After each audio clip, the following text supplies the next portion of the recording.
you, Maggie Gee, to be interviewed for the Book Blast podcast. Thank you for having me. Very exciting that you're doing this.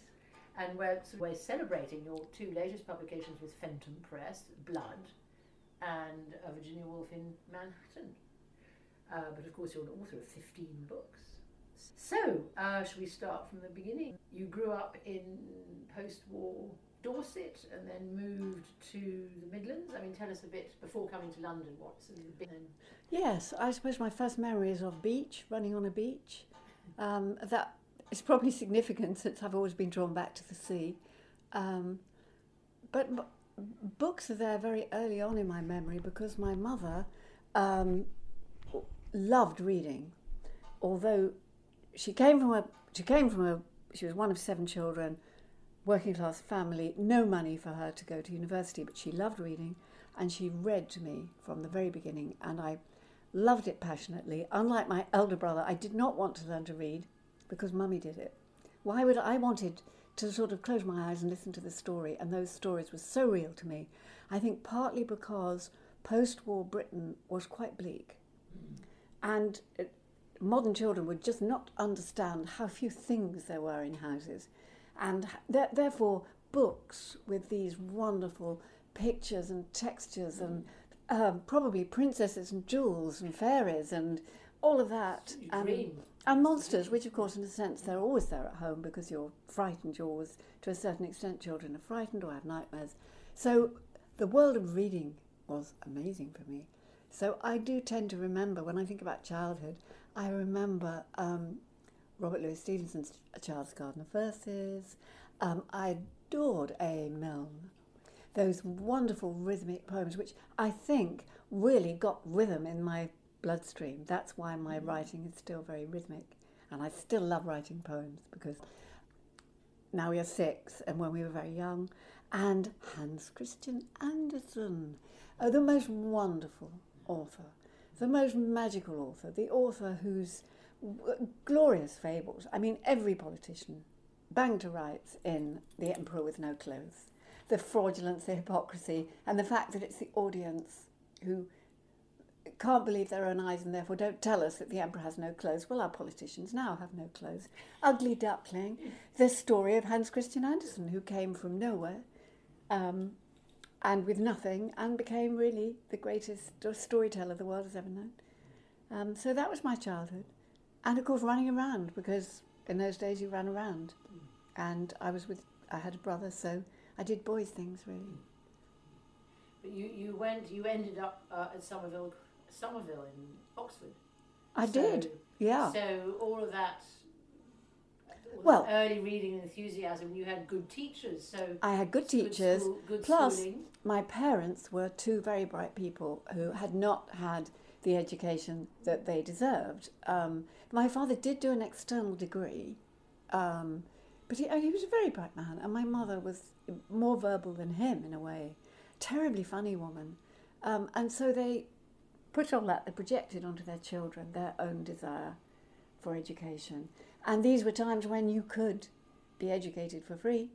And so we 3 children, 2 of us went to Oxford, 1 went to LSE.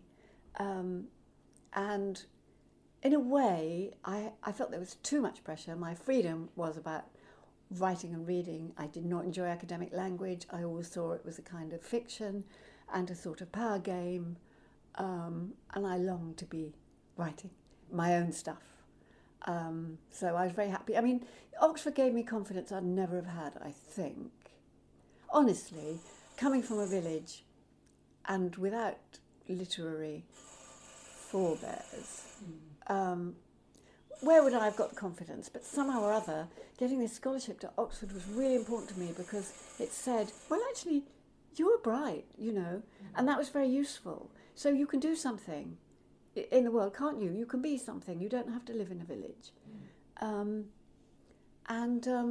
I have to say I was very lucky in that my parents were totally supportive. And my father actually particularly was very ambitious for my writing.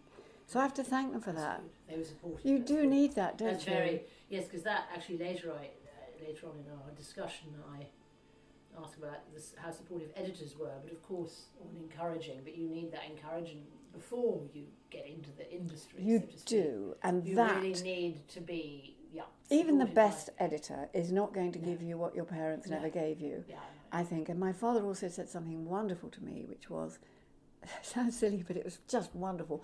Don't believe what anyone tells you. Brilliant. Yeah. Question. Brilliant. Yes. So filter it. Think about it. yes, Absolutely. and that's so useful. Don't take it as because, said. we're very always, right. and at the moment, just think how relevant that is with all the fake news we're getting. Exactly. Oh my goodness. So you ended up at Oxford, and then you came to London immediately. I mean, you at one point you had various jobs. You were a cleaner, a hotel receptionist, a distributed leaflets. Then were a publisher's editor. Was this in London, out of London? You came to London in the 1980s. How did that? Okay, it was slightly confused, but very useful. I had editorial training because I worked for 2 years as an editor for Elsevier. Elsevier. And that was tremendously useful. It was in Oxford. In Oxford, they were publishing encyclopedias. That's right. And I edited an International Women's Encyclopedia, but that wasn't the point. The point was that we actually rewrote other people's encyclopedias. And I learned to write 100-word entries, 300-word entries, 500-word entries. So I learned to be succinct. Concise. And that was tremendously useful. I mean, any kind of writing training you do consistently is useful, like any kind of reading. And that was my training. And then I went off. This was a bit more bizarre. I wanted to get out of Oxford. And so I went to... I went to Wolverhampton Polytechnic because they offered a research assistantship on something incredibly windy, the interrelationships of theory and literature, as if anyone could manage to plough through that in 3 years. But what I did was read, because Oxford at that point was so conventional. I hadn't read enough of contemporary literature. That was when I read Beckett, Nabokov, Virginia Woolf, more of Virginia Woolf. I'd read her, but I hadn't read everything. I think I said Vonnegut. So they were, in a way, early formative influences. Yes, because I spent 3 years reading them, and then I did a PhD on them. I wrote a PhD on them. I didn't want to write the PhD, but I felt kind of committed, partly because my mother, when I was a little girl, said, "Wouldn't it be great to be a doctor, Margaret?" When Dr. McQueen, wonderful Dr. McQueen, the first woman doctor who ever came to the house, came in a green waisted suit. And she said after she went, "Perhaps you could be a doctor, Margaret." And then, of course, she got very excited when I was doing this research assistantship, thought I would be. So I did it for my mother, and also because it was the first one in the department. So I ended up with a doctorate, which again is sort of useful, because if you've got one, you know they don't matter. Yeah. So I've got far too many degrees and things, but it means that so nobody can intimidate me by having them. But I know that writing isn't about that. It's about the connection between your heart, your brain, and your hand, and having a story to tell and wanting to tell other people's stories. And also the observation, because in your novels, I mean, it's extraordinary, the range of characters and subjects, and obviously very acute observer. You have to really... I mean, how you get under the skin of all very different individuals. Yes, it's. I think when people say that about my books, because I have characters of every colour and race and religion. I think it just reflects when people say that. I don't mean in your case, Georgia, but when critics say it, what they're actually noticing is the opposite. That in a lot of British fiction, there is a very narrow range of characters. So they're looking at mine and thinking it's extraordinary, but actually it's just the world as I know it.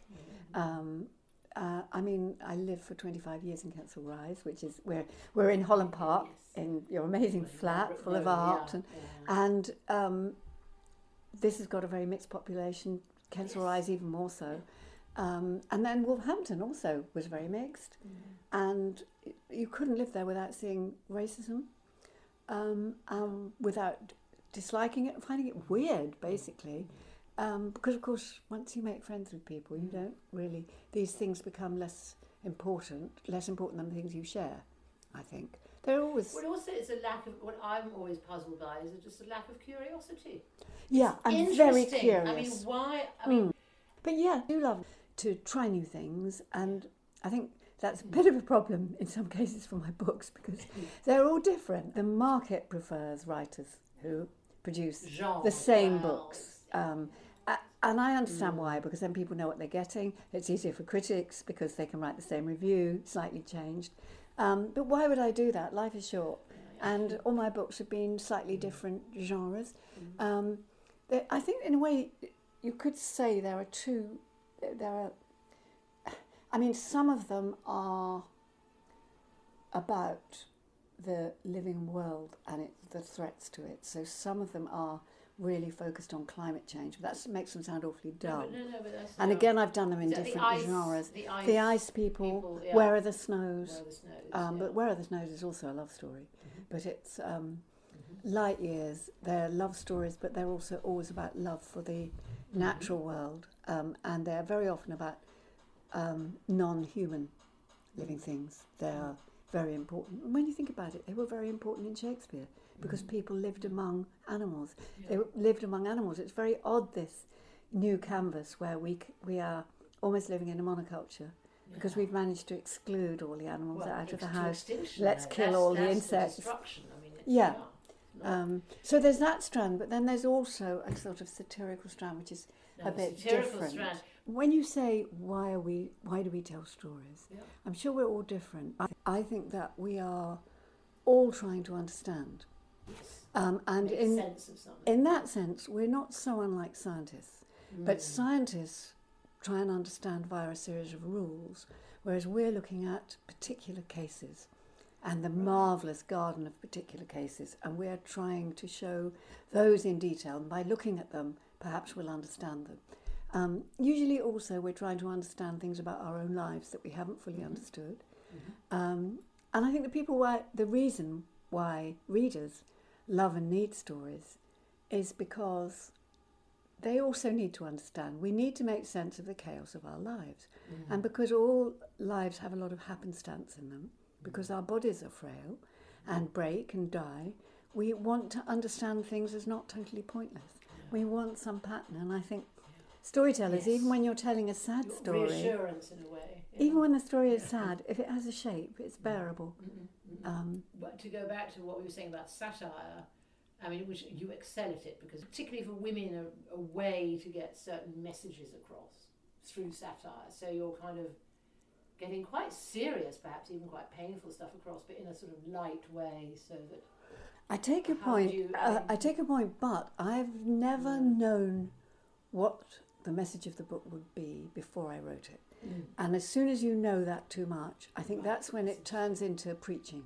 So I am always, I'm always writing about something I really genuinely want to understand. So it's usually something I'm ambivalent about, and I am particularly careful not to show characters who share what might be my own point of view as right.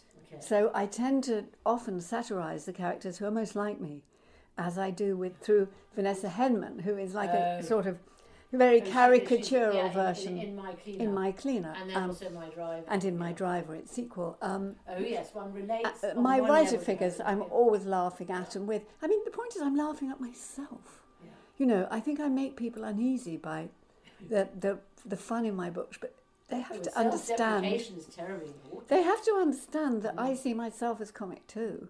We are all comic creatures because, you know, there is that combination of, there is a tragic element to the fact that we all die. But on the other hand, because things are absurd and because there is all this random beauty all around us and acts of kindness, it's comedy in a sense. And you hope, I think, to move towards comedy as you move through your life rather than tragedy. And Shakespeare is the model for all British writers, but he ended with comedy. And that's really what I think I'm doing.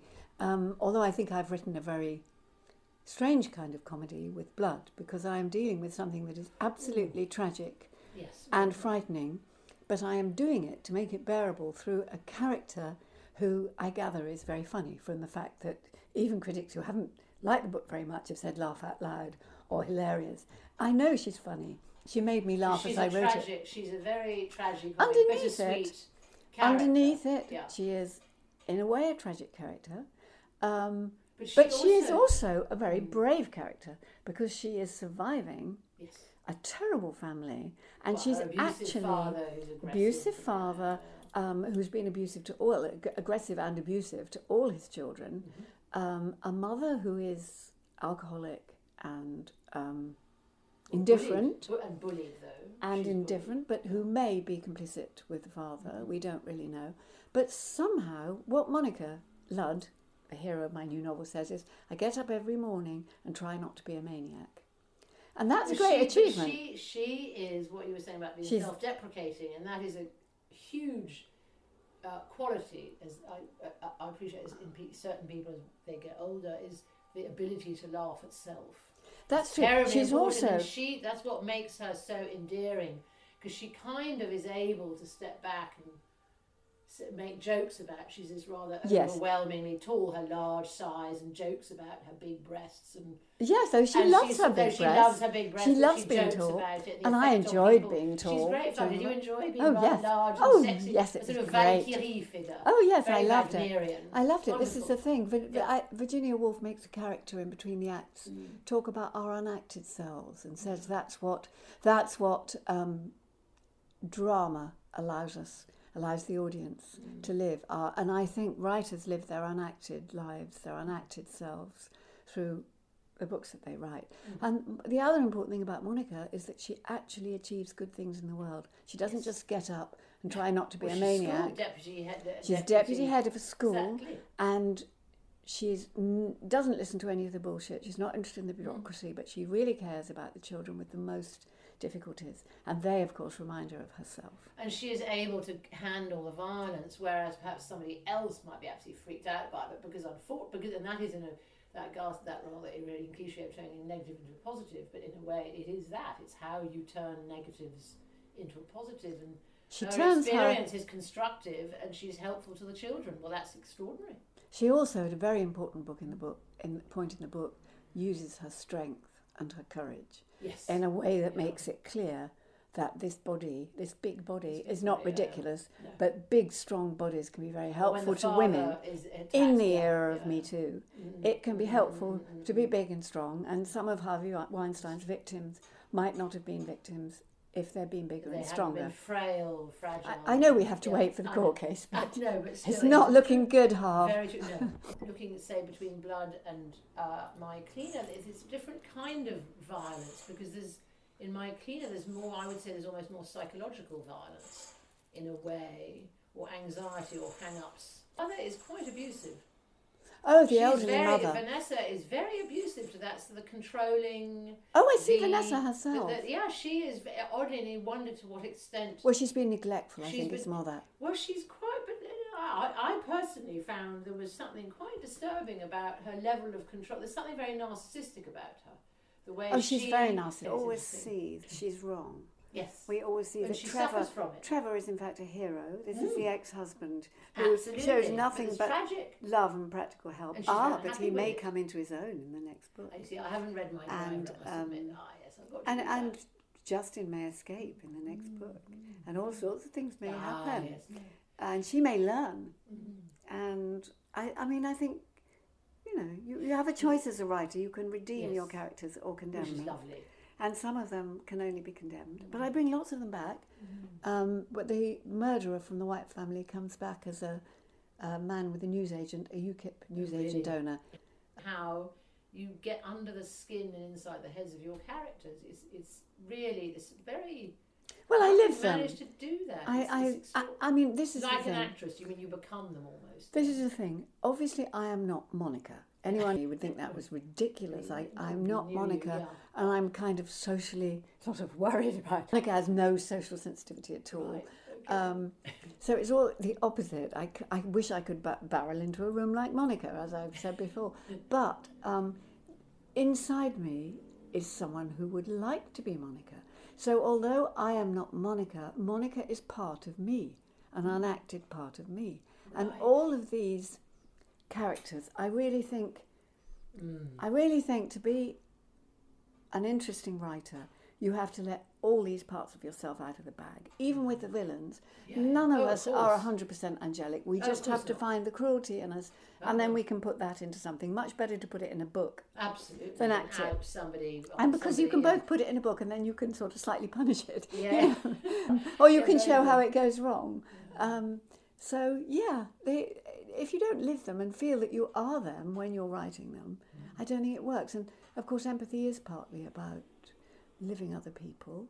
And that is partly why I founded the empathy, co-founded with Bamboo Soyinka, Professor Bamboo Soyinka, So, yes. the Empathy and Writing Group at So Bath this Spa. is at Bath Spa. So you've been teaching at Bath Spa creative writing for how long? 7 years, I think. 7 Six years, right. yes. Wonderful. What motivated you founding the Empathy and Writing cross-disciplinary research group? I mean, that's an interesting thing to... I have always been very interested in the notion of empathy. I love Frans de Waal's, is it Frans de Waal? Not Fritz de Waal, yeah, it's Frans de Waal's work. He is a very interesting biologist who writes about empathy in non-human animals and animals. I've writing about difference, meaning, and always saying, I've written essays and given talks about it. And it just seemed to me, empathy, there was a particular paper, there was a particular study on empathy, on how empathy is increased in readers who read literary fiction. Oh, really? This was very interesting. So, the readers who had read, for example, novels that had a first-person character of colour, then became less prejudiced, less... so this was very interesting. Yeah. So empathy and fiction. And I thought, okay, there's something interesting here, but I don't want it just to be for writers, although there's lots of wonderful writers here. So I made it cross-disciplinary. And my rule was, to begin with, that people would talk about how they used empathy in their profession. And it had to be in conversational language. We really wanted to know, in other words. So it wasn't sort of... It was important that we weren't showing off. We were actually talking to each other truthfully. And there's also limits of empathy. So I got a medical doctor to come and talk about the limits of empathy in medical practice. Because if you're a surgeon... I had an over-empathic dentist once, and as he drilled, he'd be wincing. Or putting in a, yes, he was terribly kind and sweet. Inspire confidence in you. He talked to me about watercolours when I couldn't really respond. He was too empathic. It was too hard for him, Yeah. You just want at certain points, you want someone who just acts. Tough as well, yes, yeah. And there is a difference between empathy and sympathy, of course. Nobody wants somebody saying, No, you don't want that. You want somebody who sort of walking alongside and definitely not bending over saying, so sorry, does the opposite. Yeah, exactly. No. It's a very successful, just had a first conference and we've just got the website up. That would be interesting. So coming back to when you first came to London in the 80s, is that right? And you were... 1979. Oh, in 79. So, and then you were, in 83, you were one of... That was Granta, my that was hotel, handing out leaflets. Yeah, that was when you were... That was, yes. And then you were writing. So you were really... You had this huge burning desire to write. I mean, it's quite a lonely occupation, so it wasn't... You did it come what may. It was what I always wanted to do, and I hadn't gone through those 4 years of doing literary study to end up an academic. I knew I didn't want to do that. Yeah, I wanted to be a writer. Yeah. I always wanted to be a writer. I don't know, but looking back at your biography, looking at your bio, you tend to tidy it up. How do I know if I hadn't got accepted by a publisher, would I have gone on? So, because what happened, you were, was it that you were featured in Granta, you did a short story contest? I mean, how did you break in? It's always interesting, the break-in point. Yeah, the break-in point is interesting. Is always important. I could have broken in probably 4 years earlier if I hadn't been so shy. But no, really, I wrote the novel when I was 25. Right. I didn't, 7 years, I didn't publish until I was 32. So that was the novel, so it was your first or second novel? It was the second novel that I wrote. Right, okay. But it was the novel I'd written when I was 25 that I published at 32. Okay. But you see, I can't explain how on the outside of literary life I was. Yeah. So London then I was very, the cliques. Well, no, you see, an agent, up now. Patrick Seal, had Patrick an agency. Seal. Yes. But it's because of him that I'm in publishing. Oh, well, there you go, the wonderful Patrick Seal. He kept saying, come to London. I was too shy to go to London. I was in Wolverhampton. I really was too shy. Really? Yes, so a thrilling message that came back was, she is a real writer. Yes. And that was so wonderful and so encouraging. So I held on to that like a... Now that is very interesting, because that... A touchstone. I needed a touchstone. What is a real writer? It's just that you have it rather than you learn it, because this goes into really then doing... Everyone's doing creative writing now. Who come on the creative writing courses, of course, who are real writers. So you can spot, it's just an instinctive you thing. Just know they are real writers, but they need encouragement. And remember, it took 7 years for me, not coming from the right place. A lot of these writers do not come from the right place either. Yeah. So what creative writing courses do is hopefully help them not to have to wait 7 years, or the rest of their life. So how did you, so you were in Wolverhampton, so Patrick was just encouraging? Yes, he was. Read the novel, well, he wanted to represent me. But I just couldn't grasp the, I couldn't do it. And so what was the novel? I'm just going to read it. Dying in Other Words. Dying in Other Words. And it did become my first published novel. So then Granta came after that. Oh yeah. So Granta, so then you were selected as Granta 20 Best of Young British Novelists in 1983. So the novel came out, what, in 81? 81. 81. Right. 82, I think, was the Granta. And then, I got a lot of coverage. I mean, probably because I was young and attractive. That was helpful? Very helpful. Yeah. Any encouragement. Valentine Cunningham gave it a rave in the Observer. Who is the Hughes, who is a wonderful novel writer? And of course now I've got Ted Hughes, because he also encouraged me, actually, that's another story. But there was a wonderful Hughes novelist. The Little Book was his last book when he was dying. But anyway, I found out that he had told Harvester Press, who were just starting a small literary list, that I might have a novel in a drawer. And indeed I did. And I sent it. They sent these letters they didn't realise. But, we hear you might have a novel somewhere ready for publication. If you send it to us, we might be able to find the statue in the stone, which of course is wonderfully patronising, isn't it? Because actually they didn't do any editing. I sent it, forgot all about it, just thought it was one of those things. And 6 months later, I got this letter saying we'd like to publish it. Advance of £500. So again, it was random, do you see? But I believe that this man had recommended me. I didn't know him. I had read it. Yeah, that's often word of mouth is often how. Yeah. Because it's sort of more so structured in other words, now, isn't it? I really? didn't have the agent. I wasn't on social media. And the frightening thing is that you can fall outside. Oh, very much so. Can. Oh, I have seen that terribly. And writers are shy people. Imagine Samuel Beckett. I think he only did one interview in his life. Yeah, he would have hated the new. I mean, I am a realist. I will do what I need to do, and I've learned not to be shy, because shyness is just a form of vanity anyway. An agonised form of vanity. It's also human. It's human. And it's also about, my family never entertained. It's very difficult. I think social media is very difficult for writers, because Twitter is both a place where most writers are, and where you find a lot of things you didn't know were going on. Yes. The writers do support each other. Yes. But it also forces you to be two things. One is to write rather badly, because you're writing that could be a form of, if you're, for example, describing a photograph, that could be beautiful or a challenge, or a very short poem. But there's a lot of things that are not that are, and you are expected to, around publication, you are expected to have to do certain things. Plug yourself. And actually, frankly, it's very boring. People are not really interested in, they like little bits of funny things that have happened or gone wrong.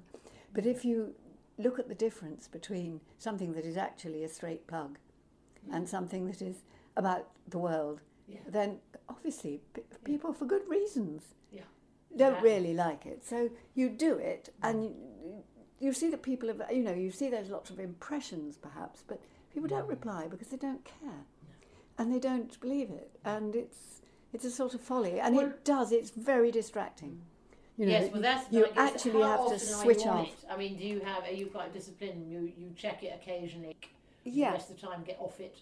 And when you're writing, like Zadie Smith, I believe, quite right. Like a lot of writers, actually, they just switch off completely. Yeah, I am much better writing away from my phone, away from the computer. Actually, I mean, although I've got a lovely study now, which is great, but I often write out of the house, on the beach. Really? Or in a cafe. Nice. So longhand in notebooks and things, I still do early stuff that way. But I think what I've discovered around publication, you have to be on Twitter. It's very bad for you, and it's very jitter-making. It is. And concentration. you also get overexcited about yourself. You can't help it, and you have to remember very firmly that this is a very tiny selection of people who are reflecting you back. And you do have to remember and that. not to take it too seriously. Back to self-deprecation. But also, on the other hand, you do have to not be on the back foot because, for example, like the Spectator, who did a not very nice review, as they always do of me, and they tweeted it very early before anybody else. They just want to get it out there. That was quite funny because then the Guardian tweeted. Was this Blood? This was so Blood. what did they not? Oh, but the Spectator. What did they not like they about just, it? Oh dear, well, they wouldn't. you know, they didn't get it. They just didn't get it. They said, I can't see what she's doing. They did at least quote Lyndall Gordon saying other completely different things. But, they said it was... I mean, Monica, of course, is very frank. But you do have to sort of see what's going on, don't you? So they got that out. This is what I think. I think Facebook I found fatal because... people are really much franker about their lives on Facebook. So I was drawn in, and I realised don't be on Facebook. And Twitter, I can more keep it to time. My daughter, Maggie Gee, who also writes, has told me I'm making a great mistake in cross-posting from Twitter to Facebook. Because that means I'm not really on Facebook. I am an autistic presence on Facebook because I never respond to anybody. But I appear to be posting, so I really should take it down. Well, perhaps, but I think Facebook is tricky. It's a good channel for promotion, but I think privacy now is completely different to what it used to be even 10 or 20 years ago. Yeah. The whole notion I try and protect of privacy is completely different. So, but you choose. But when you write your memoir, you choose all the same. It's the selection. It's very selective. It's very selective now. The American critic Elaine Showalter came up with a very interesting term, which she applied, I think, to me and Hilary Mantel, and it was sceptical realist. I like that because I am a realist in that I like to show the real detail of people's lives, but it's also always slightly tweaked. There is the world of Blood is not exactly the UK. It's certainly not Thanet, which is a rather gentle place. But it is a world where terrorism has gone further, where people have become angrier. So I'm doing the real world, but in a different way. I got experimental for my first book, and I thought, oh God, doom. So I would never use it. I am modernist. I'm not postmodern. I'm modernist because I believe in a whole meaning, which is all that modernist means, really. All it was saying that the work of art has its whole meaning and is not just a mirror reflecting life. So I'm a modernist in that sense, no other sense. But these are my heroes. I just think if I was to go and sort of go to a reading group and say I'm a modernist writer, they would just be scared. And book groups are great because they read with their hearts and their heads. Which are your personal favourites of your 15 books? And then which are, for example, the favourites that reading groups love? The ones that, of course, it partly depends what happens to the book. So if, for example, with an Orange Prize shortlisted book, which was tell us which was shortlisted for the Orange Prize and which for the International Impact Award? That was the they were both the White Family. The White Family, a great book. Yes. And then it's just a knock-on effect, though, isn't it? You know, you get one and then you get others. I mean, I'm very sceptical about. I wouldn't judge any of my books by how they were received. I think there's so much chance in it. Well, yes. Honestly. But then the readers afterwards, that's the nice... The critics are one thing, but the readers, what the readers go for... Do you know what, though? I think critics are quite sheep-like, really, because the White Family happened to come out and get shortlisted for the Orange Prize before the reviews. And then the reviewers were reading it with that big approval on it. And so they all loved it, I think. But it is extremely clever. I mean, the writer who I adored, of course, who did vast panoramic, was Dickens. Oh, I loved it. The way he would take families and oddball, and so that, the White Family, there's a sort of, it's panoramic and the dysfunction. I mean, it's a stage of Britain novel. Clever. Definitely a stage of Britain novel. Absolutely. So, and also it leads to the part now, why is there still, actually even now, such reticence on the part of the dominant, quote-unquote, white literary establishment to address, through literature, the tensions of race and class in contemporary British society? Because... I think a lot of things changed after the murder of Stephen Lawrence. And the inquiry that followed. And the idea of institutional racism did, for the first time, I think, really enter British society thanks to that inquiry. But I wrote The White Family before that inquiry. I wrote it shortly after the murder. It was inspired by the murder of Stephen Lawrence. It was just too early. And it took 7 years. It took 7 years to get published. That book was turned down by every mainstream publisher in London. Good Lord. Yeah, 16. Really? Oh yeah, 16 or 17 publishers. And I just went. That was pretty devastating, actually. What was it they couldn't get? They couldn't. Well, it was so funny if you looked at the things they said. Too dark came up very often. Well, yeah, it's got black characters in it. Well, hang on, what period was this? I wrote it in '95.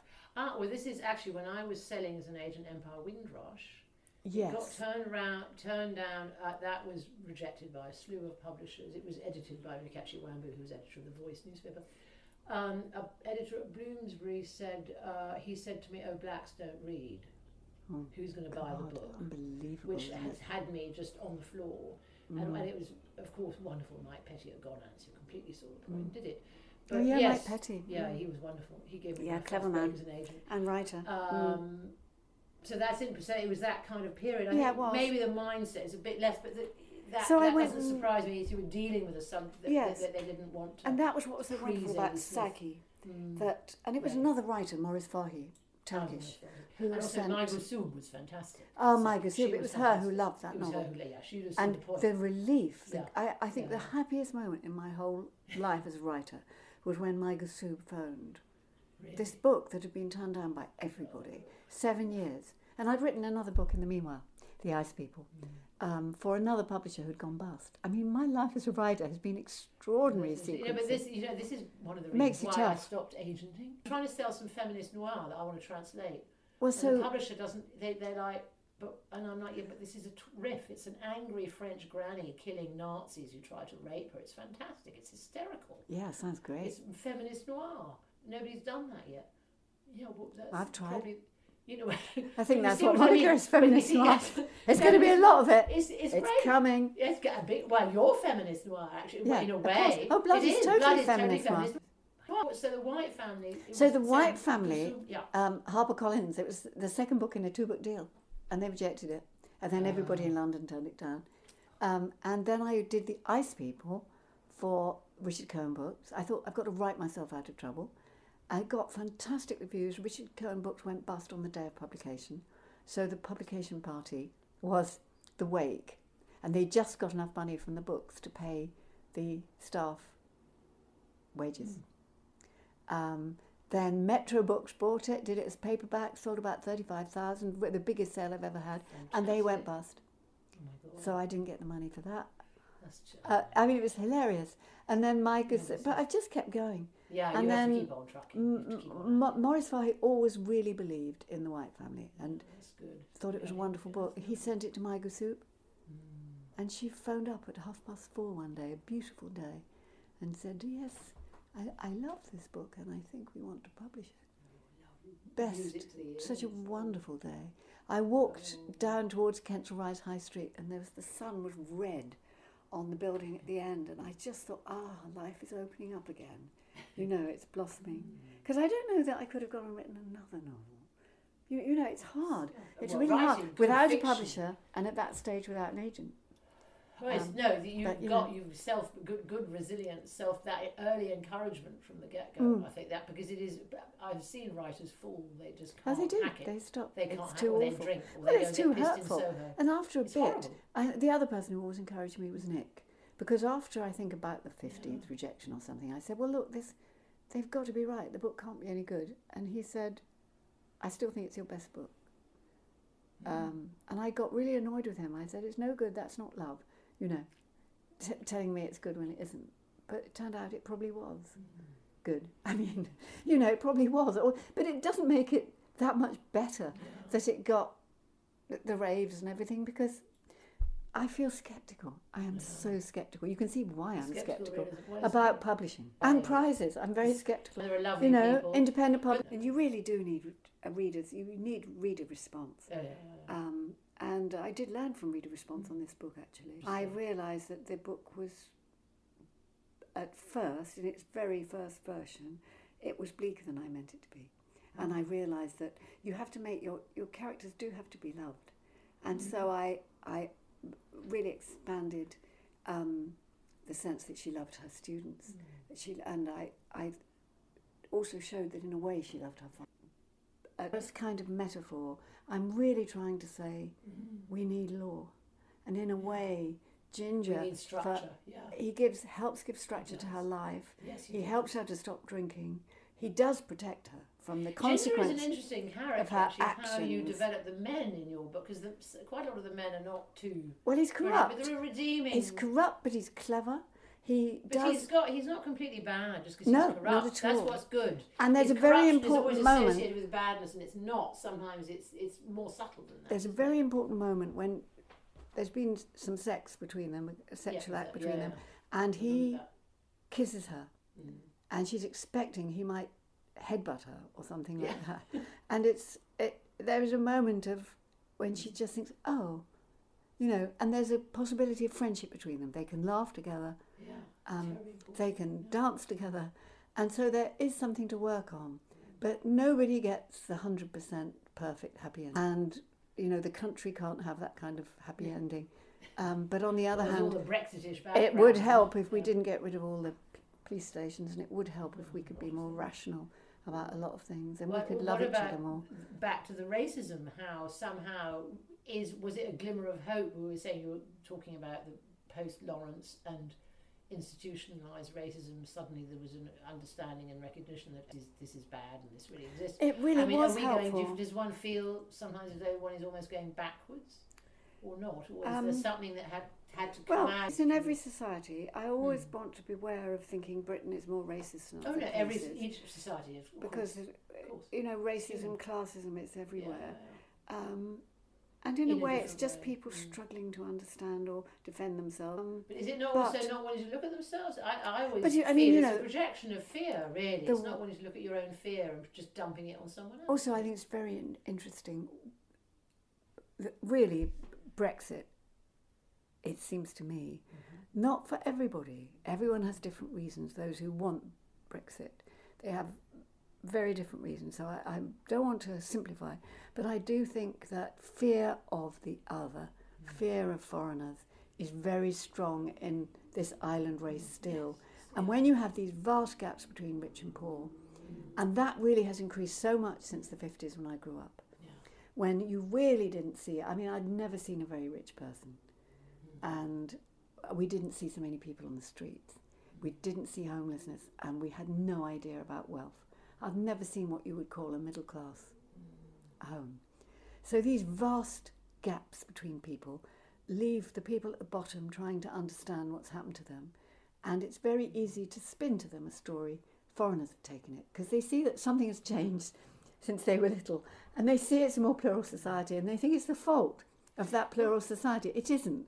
It's the fault of, big But exactly. blocks What I of want to money. say also, the sort of shift in the whole value system, because there's always obviously been class and money and all of that inequalities, but somehow now the core criteria is all based on worth and money, and even what I call checkbook culture, and how much is it worth? I think has that not changed? There's always been that, but is this sort of onset of advanced capitalism, if you like, these huge corporations. I always see it as late capitalism. Yeah, it's also part of that. Late capitalism, and late capitalism prefers to simplify, and therefore it prefers to sell a lot of one product, the bestseller, rather than offering a range of choices.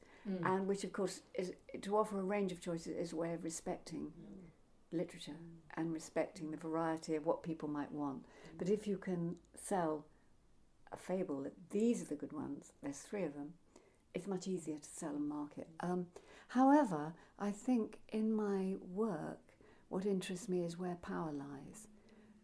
Trying to understand, one of the things that interests me is where power lies and who is being deprived of it. What stories are being told and who those stories benefit. And when we start thinking about rich and poor and money being the only thing that's valued, I think it's also a kind of mistake, because I think when you come to people's real lives, family is what matters to them. Whether their children are happy that day, or, you know, whether the meal they cooked went well, whether their sister was nice to them, you know. These are what really matters to people, and you have to get some of that into your books. And I try and get that love into my books. I try and get the fact that people do love each other, get hurt by each other. Well, therefore, now coming to Virginia Woolf in Manhattan, which we haven't talked about as much, that is interesting also because it's here and in America and in Istanbul. Yes. So you take in, it's not other places. Yes. And then also the whole Virginia Woolf mystique, if you like, is addressed in a very humorous way. Yes. And then there's the whole mother-daughter relationships. I don't know, can we look at those 3 chunks, if you like? First of all... Yes. Sure, absolutely. The world, yes. Well, as a writer, you have to think internationally because you have to read internationally. And some of the best times in your writer's life are when you are meeting Turkish, Egyptian writers, scholars, German. You know, these are the really exciting moments because we are all linked by the same desire to tell stories. We all have the same problems with publishers and critics. We all read. And families. And so these, you know, we do think internationally because that's where our citizenship is. You know, in that way we're citizens of the world. With this book, Virginia Woolf in Manhattan, I did want to look at what Virginia Woolf might think if she came back to life, what she'd think of the book trade, what she'd think of, you know, the way the bookstores in Manhattan are closing down, what she would think of everybody being hooked up to machines. But I also wanted to give her a happier life. Yeah. I thought that would be great fun, because really the facts of her life could have been different. She might not have had her mother die at that age. She might not have had those abusive half-brothers. So I thought I'd give her a life where, you know, she was in the real Virginia Woolf, was very witty, very funny. When she wasn't depressed, she was a tremendous enjoyer of the sensory things in life, I think. So I wanted to throw the light on those sides, but also give her some things she hadn't had.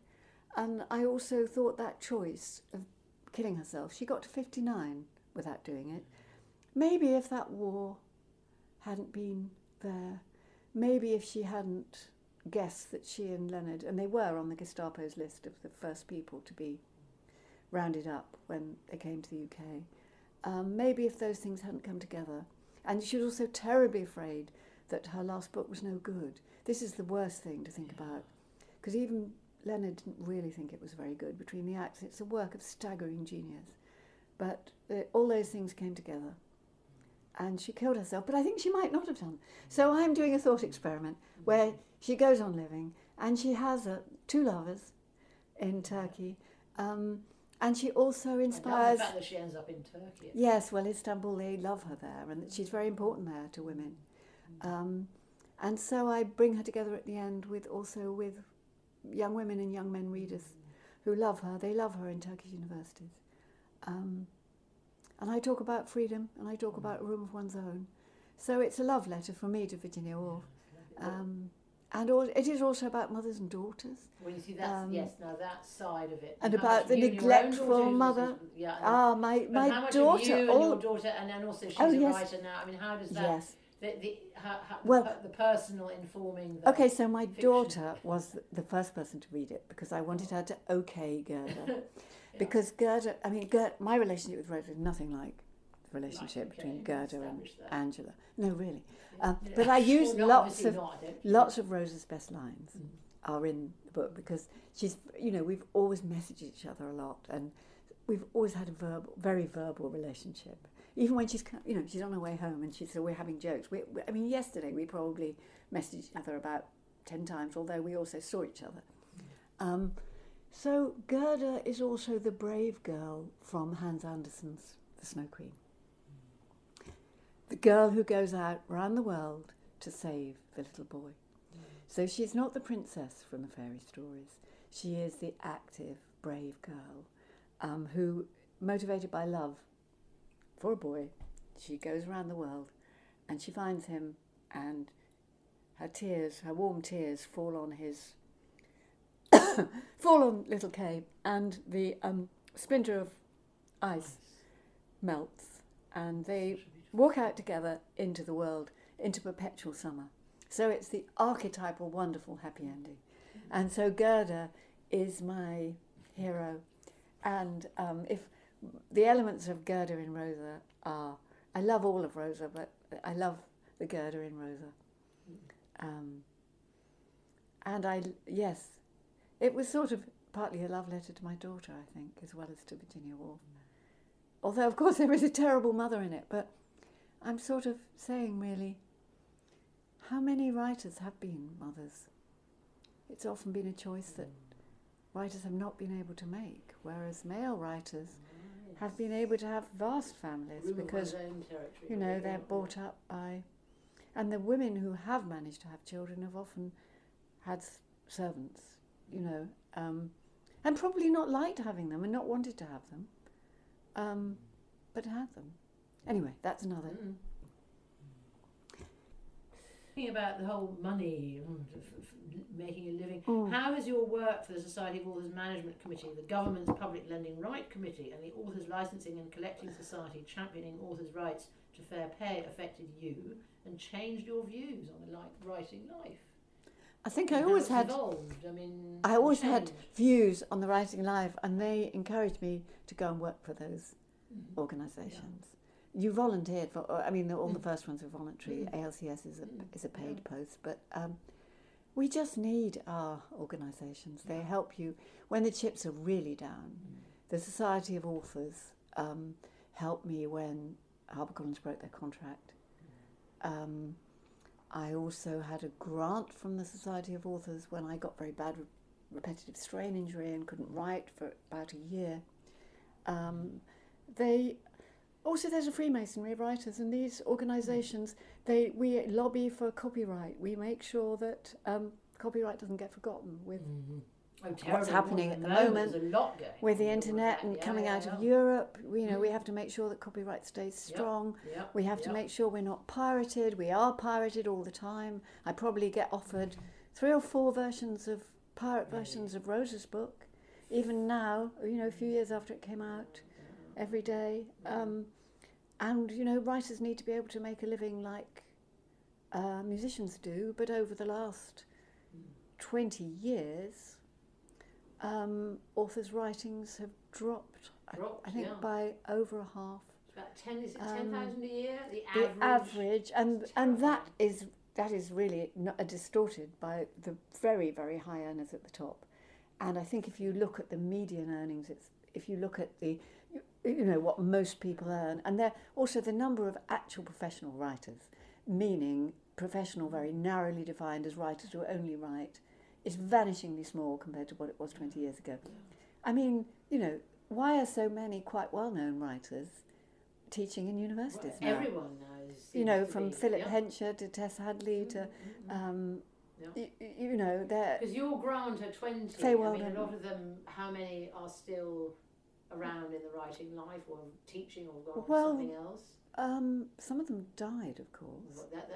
They have to not die. As a writer, good advice, don't die.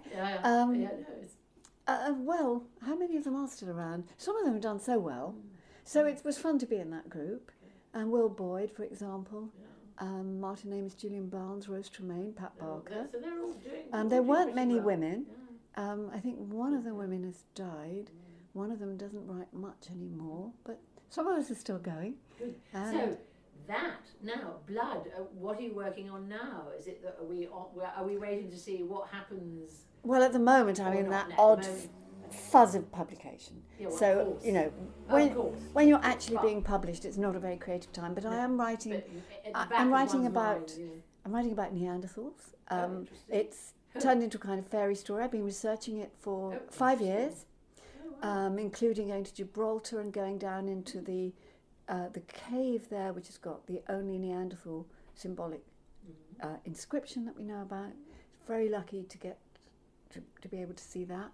You had to climb down a cliff to get there, but it was still a wonderful experience. Wonderful experience. Very awe-striking. When you look at human culture, if you look at some of that Ice Age art, the extraordinary art from hundreds of thousands of years ago, then you realise that you're just part of this endless tradition when, to live, people have to make things, and those things have meaning for others. And that, the bottom line is that it's worth doing what we do because, you know, the youngest child wants to do it. And it's great luck. However successful or not you are, it's a successful life. It's a successful life to go on as a writer and to keep writing books that you hope are still good. Behind success and failure, I mean, for an author to experience the vagaries of the writing life, not as important. I suppose, does it toughen you up in a way, or does it make you more sensitive? The good point, the bad, the good, how one handles all that, how it affects you as a person, as a writer. I mean, most important is that you learn. You learn more when things go wrong than when things go right. So I have experiences which I don't believe that some of the other best of Young British have had. This means I probably understand the world of books in a very different way to them, and probably a truer way. But also I have discovered my strength, and I have discovered that I've also discovered a very interesting thing, that people become less creative in the aftermath, the immediate aftermath of a big prize or award. There's several studies of that. So I think maybe, of course, you know, if someone wants to give me edge, if you like. If you want to give me a big prize or award, yes, I'll take it. But you get less edge in it. But you know, it's restless creativity does quite well when it lives for itself alone, and for you when you learn to value yourself by people you can trust. You are less at the vagaries of fashion or at the vagaries of... I do think, nevertheless, that it can be very hard for older artists. And if you look at the biographies of much older artists, they often don't end well. And we have to be very careful to keep reading these wonderful, slightly older artists who are writing as well as they ever did. I mean, look at Virginia Woolf, who was afraid, actually, that she had gone out of fashion.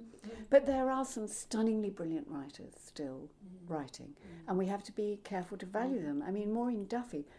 So who are you? So your favourite prose authors, for example. Therefore, this can I say poets as well? Perhaps you say what you like. But you were saying Maureen Duffy is. Maureen Duffy is a inspirational novelist, and she inspired me from when I was very young because she somehow combines absolute love of the tradition with a political grasp of life. Her poetry is stunning. I've just read her latest book, Piers Plowless, and it's a wonderful verse satire. Yes, it is, and it also her verse translation of Sir Orfeo. She's in her 80s and she's as sharp. You know, she's writing as well as ever. Faye Weldon inspired me. You know, she's probably the literary mother of my moniker. Yes, actually, yes, I can see, yes. I mean, we're different writers, but I've always loved her, and she's very astute. Always Thackeray is my greatest hero. And we read aloud to each other. And we have recently reread Vanity Fair. It must have been my probably 5th or 6th time of reading it. Absolutely loved it. And Henry Esmond, a great satirist. But also he's a lover of people, but he's also a satirist. And he doesn't see the two things as mutually exclusive. Doris Lessing, she was a friend. I loved her work. She encouraged me. She was somebody who didn't praise many people. She praised me. That was amazingly encouraging. Woolf, of course, and I reread Vonnegut. I loved Ordinary People, which I read recently by Rooney. Sally Rooney. Yeah. Loved it. We read that aloud. Yes, I've got that upstairs. And I'm just reading, with mixed feelings, but mostly it's very gripping. I gather it's called MLitt, which would be enough to put me off it, but Eleanor Oliphant is Unwell. Very enjoyable character, big character, and also I thought, not totally unlike Monica, because it's a sort of reaction to social media tidied up women. These are real women who are, not perfect and who are funny and odd and just what we are, really. Exactly. And what about heroes and in heroines in fiction? Okay, Becky Sharp, of course. Love Becky Sharp. And Gerda, Hans Andersen's Gerda, who I keep bringing into my work. She's also in The Flood. She's in many of my books. Favourite recent feature films, Shoplifters, wonderful. Green Book, it sort of feel good, but I still enjoyed it. Wonderful Mahershala Ali. Well, there were bits of the Christmas, bringing in Christmas, I thought might be a bit cynical, but I still loved it. It's very funny. And Departures, Japanese director. And the Children Act, Emma Thompson was so wonderful in that. And The Wife, devastating, but great. I love films with great performances. See a lot of movies. What about some favourite bands? Well, I'll say music rather than bands. I think though I like Earth, Wind and Fire actually, but Tupac, Nina Simone, Rebecca Ferguson, and David Bowie. Love all of those. Yes, if you could go anywhere in time. New Grub Street and My Antonia. Read aloud recently. Love them both. Willa Cather. Oh, Nick reads aloud to me and I read aloud to him. Lovely. And so that's how we did the Rooney, the Thackeray, so that's a huge joy that we began, I think, with J.K. Rowling. Yeah, I got so annoyed by her sniffy reviews for The Casual Vacancy. I was furious. I thought they're being so spiteful just because she's made a lot of money and is a very nice person. So we bought it and we read it aloud. And we thought, no, this is really good. And I then taught it at Bath Spa. And it gave us the habit. So, lovely. Yeah. How lovely. If you could go anywhere in time for a day, where would you go and why? And just now, I would like to be on a boat in Istanbul with two friends I love very much in Turkey. Mine and Bülent. That's where I'd like to be today. Oh, lovely. And do you have time? Do you read literary journals when you have time? I read the TLS a lot because the TLS is so good. But I dropped the London Review of Books for New Scientist and never regretted it. Much prefer New Scientist. Always learn something. Interesting.